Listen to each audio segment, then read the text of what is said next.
ದೊರೆ ಕಳಿಂಗ ದೇಶದ ದೊರೆ ವಿಜಯಸೇನೇಂದ್ರ ನಿನ್ನನ್ನೇ ನೋಡುವುದಕ್ಕೆ ಬಂದವರು ನಾವು. ಹೌದಾ? ಕಪ್ಪ ಸಂಗ್ರಹದ ಉದ್ದೇಶದಿಂದ ಬಂದಿದ್ದೇವೆ. ನಾವು ಕೇಳಿದಂತೆ ಕಪ್ಪವನ್ನು ಕೊಟ್ಟೆ ಅಂತ ಆದ್ರೆ ನಿನಗೆ ಜೀವನ ಉಂಟು, ಇಲ್ಲದೆ ಹೋದ್ರೆ ಯಮನ ಸದಾ.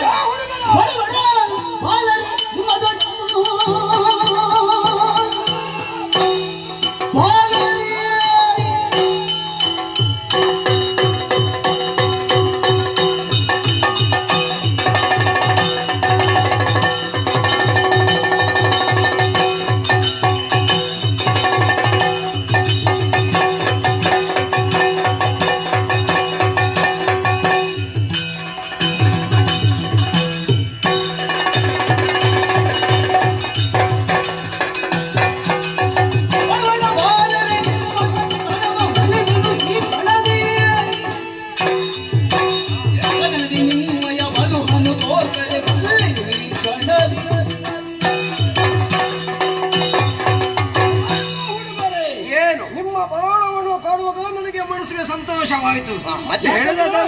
ನಮ್ಮ ಸಣ್ಣ ಹುಡುಗರು ನಮ್ಮ ದೇಶಕ್ಕೆ ಪ್ರಥಮವಾಗಿ ನೀವು ಬಂದಿದ್ದೀರಿ, ನಿಮ್ಮನ್ನು ಸತ್ಕಾರ ಮಾಡಬೇಕು, ನಮ್ಮನ್ನು ಆಗಿಸ್ಕೊಂಡು ಬಂದ ಪ್ರೀತಿ ಇತ್ತೊಳಗೆ.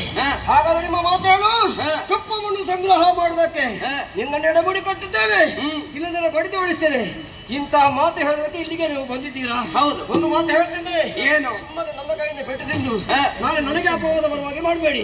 ಸಣ್ಣ ಮಕ್ಕಳಿಗೆ ಬಡಿದಿದ್ದಾಳೆ, ಪೆಟ್ಟು ತಿಂದು ಹೋಗಿದ್ದಾರೆ ಅನ್ನೋ ಅಪವಾದ ನನಗೆ ನಾಳೆ ನನಗೆ ಬರ್ತದೆ. ಒಂದು ವೇಳೆ ಪೆಟ್ಟು ತಿಂದ್ರೆ ಯಾರು ನೀನು ತಿಂದ್ರೆ ನಿಮ್ಮ ಸಾಮರ್ಥ್ಯ ಉಂಟಾ? ನೀರು ಕೊಟ್ಟರೆ ನಿನಗೆ ಅಪವಾದ ಬರ್ತದೆ. ಹೌದು. ಒಂದು ವೇಳೆ ನಮ್ಮ ಕೈಯಿಂದ ನೀನು ತಿಂದ್ರೆ ಏನಾಗಿ? ಯಾರು ತಿಂದ್ರೆ ಕೊಡ್ಲಿಕ್ಕೆ ಬಿಡ್ಬೇಕಲ್ಲ ನಾವು. ಅಲ್ಲ, ತಿಂದ್ರು ನಿನಗೆ ಅಪಮಾನವೇ. ಅದು ಅಪಮಾನ, ಇದು ಅಪಮಾನ. ನಾಳೆ ನಿಮ್ಗೆ ಪೆಟ್ಟು ಕೊಟ್ಟರೆ ಅಪವಾದವೇ. ಅದಕ್ಕೊಂದು ಒಳ್ಳೆ ದಾರಿ ಹೇಳಬೇಕು. ನಾವು ಕೊಡುದು ಬೇಡ, ನೀನು ತಿನ್ನುದು ಬೇಡ, ನಮಗೆ ಕಪ್ಪ ಕೊಟ್ಟು ಬಿಡು. ನಾವು ಕೊಡುದಕ್ಕೆ ಆಗೋದಿಲ್ಲ. ಮೊದಲು ನಿಮ್ಮ ಕಣ್ಣಿಗೆ ಬಾಳಿ